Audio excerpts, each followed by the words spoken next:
Après 13 ans de guerre civile et une transition, les Syriens retournent aux urnes pour former leur parlement. Des élections à dimanche de 210 députés et la nomination de 70 autres. Michel Fayad, bonjour. Vous êtes professeur de géopolitique à l'Institut français du pétrole et des énergies renouvelables. C'est un scrutin un petit peu complexe. Est-ce qu'on peut dire que ce sont des élections libres avec un premier pas vers la démocratie ?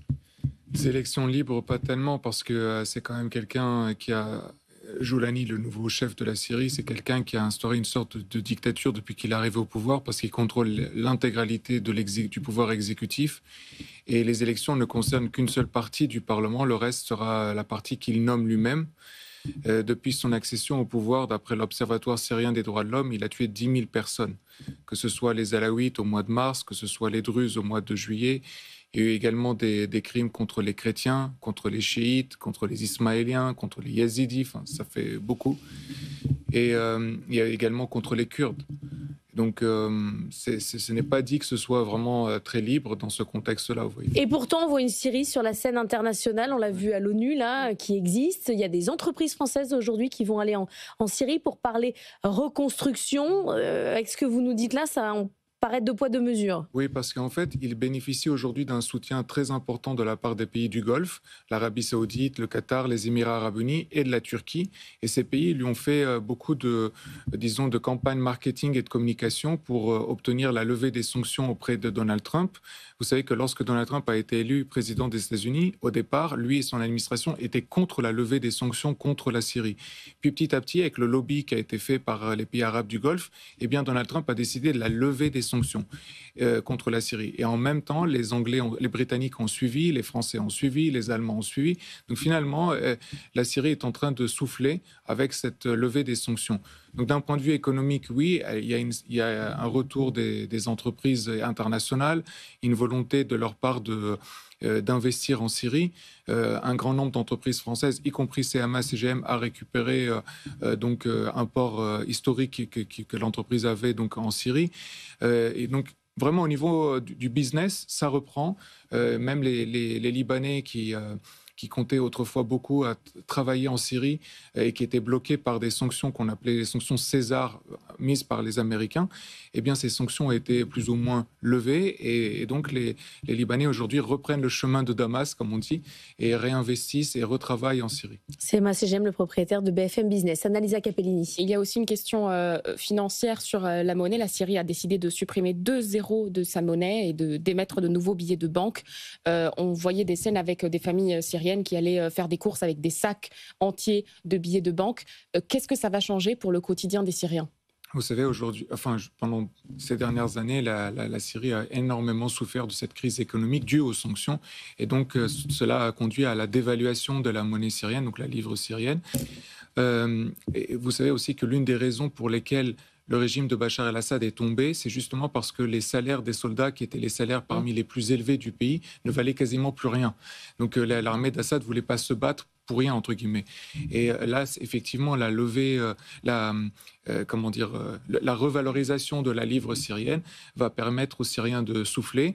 Et cette revalorisation, elle est due notamment au fait que les Qataris et d'autres pays ont décidé de mettre plusieurs milliards de dollars, de placer plusieurs milliards de dollars au niveau de la banque centrale syrienne pour rééquilibrer la valeur de la livre syrienne qui, comme c'est le cas au Liban ou en Égypte et dans d'autres pays de la région, en fait, est indexé plus ou moins par rapport au dollar parce que les gens payent, achètent, investissent en dollars, y compris sur le sol national. C'est-à-dire, il est possible que vous alliez acheter votre pain en dollars. En dollars.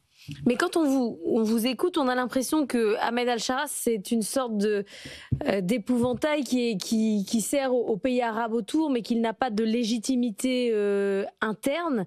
C'est comme ça qu'il faut le présenter ? Vous savez, sur les chaînes arabophones, lorsqu'il est interrogé en arabe, il a un autre discours que lorsqu'il est interrogé sur des chaînes anglaises, françaises, européennes, américaines.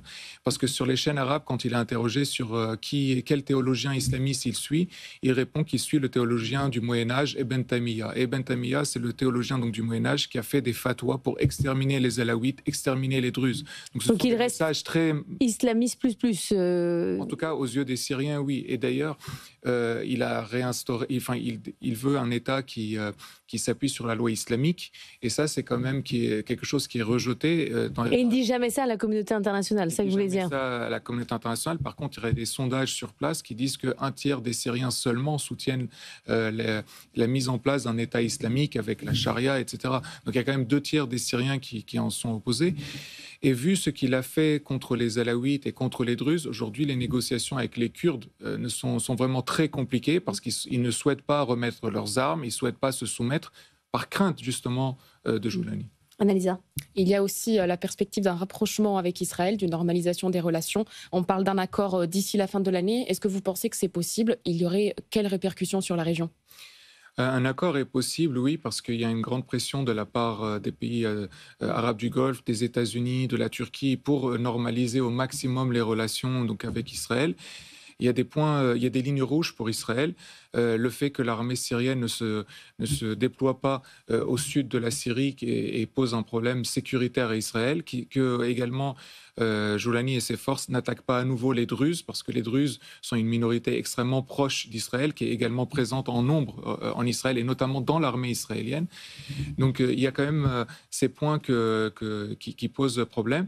Maintenant, il y a aussi quelque chose qu'il faut que les téléspectateurs sachent, c'est que Joulani est à la fois le président autoproclamé de la Syrie, mais il dirige aussi son organisation toujours qui s'appelle Hayat Tahrir el-Sham, qui se traduit en français par l'organisation de la libération du Levant. Et qui dit libération du Levant dit en réalité que le but recherché un jour, c'est la disparition d'Israël, c'est la disparition du Liban, c'est la disparition de la Jordanie, tout ça dans un grand ensemble qui serait une Syrie islamiste.